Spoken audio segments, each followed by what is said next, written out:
কি অবস্থা, এদিকে একটা নৌকা আর দুটো ট্রলার মিলে একটা নৌকা দেখেন কিভাবে চাপা দিচ্ছিল। আসলে দেখেন ফ্ল্যাশব্যাক। আসসালামু আলাইকুম, সবাই কেমন আছেন? আশা করি সবাই ভালো আছেন। আলহামদুলিল্লাহ আমিও ভালো আছি। আজকে আবার একটা নতুন ব্লগ নিয়ে আসলাম। ব্লগটা হচ্ছে আমরা আজকে ইজি বাইক দিয়ে যাবো আমাদের বাজারে গিয়ে যাবো আমরা স্বরূপকাঠিতে নার্সারিতে গিয়ে ওখানে ধরনের গাছ আছে, অনেক ফুল ফল অনেক ধরনের গাছ। তো আমি সবগুলোই আপনাদেরকে দেখাবো। আসলে কেন আমি যাচ্ছি নার্সারিতে, আমি কি গাছ কি আনবো না সেটা আমি দেখাবো।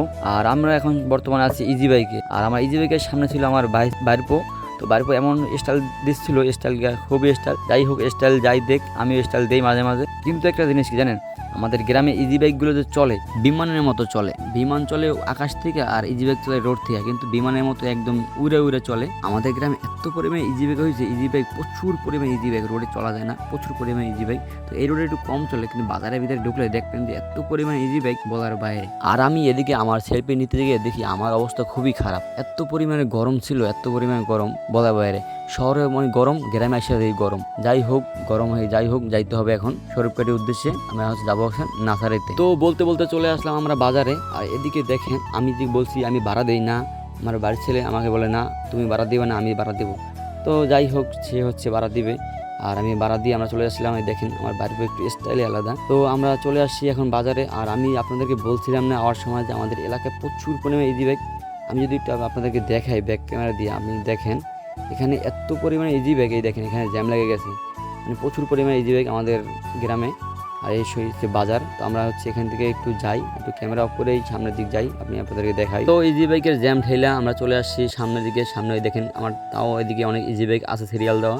আর এদিকে আমি একটু মানে আমার বাড়ির সাথে সাথে আমি একটু চুলগুলো একটু স্টাইল করেছিলাম, কারণ সে যে স্টাইল করে আমি একটু স্টাইল না করে ভালো দেখায় না। তো আমরা দুজনে স্টাইল করতে করতে চলে যাচ্ছি বাজারের উদ্দেশ্যে। আমাদের প্রথম কাজ হচ্ছে আমরা একটা মিটারের সুইচ নষ্ট হয়েছে, নষ্টটা ঠিক করব। তো চলেন যাই, নষ্ট ঠিক করে আগে। তো আমরা চলে আসলাম বাজারের বড় ব্রিজে। তো আমরা এতক্ষণ ছিলাম মিয়ারহাট, এখন যাবো ইন্দেরহাট।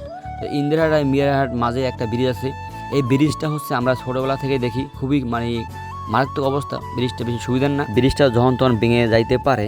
তো আমাদের পিরিজপুরের যে এমপি মহোদয়, তাদের কাছে একটা রিকোয়েস্ট যে আমাদের যেন এই যে মিয়ারহাট আর ইন্দিরহাটের ব্রিজটা যেন খুবই তাড়াতাড়ি ভেঙে আর একটা নতুন ব্রিজ করে দেয়। আর এই ব্রিজটা হলো ইন্দিরহাট মিয়ারহাট যাওয়ার জন্য প্রথম সড়ক, মানে মেইন সড়ক।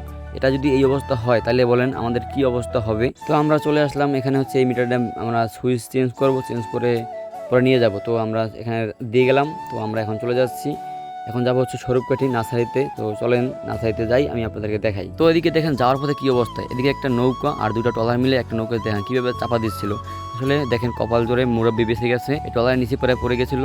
তো এটা আমাদের স্বরূপকাঠি নদী। দেখেন নদীতে এরকম হয়, এই যে একটা স্টিলের ট্রলার একটা কাঠের ট্রলার। তো এই স্টিলের ট্রলারটা তাকে চাপা দিয়েছিল, আর ওইদিকে কাঠের ট্রলার তার উপরে উড়ে দিয়েছে, দেওয়াতে সে নিচে পড়ে যেতেছিল। তো কপাল ধরে সে বেঁচে গেছে, যাই হোক আল্লাহ বাঁচাইছে। তো এই সেই খেওয়া, যে খেওয়া দিয়ে আমরা ইন্ডিয়ার থেকে এখন যাবো স্বরূপকাঠি গিয়ে যাবো নার্সারিতে। এটাই সেই খেওয়া।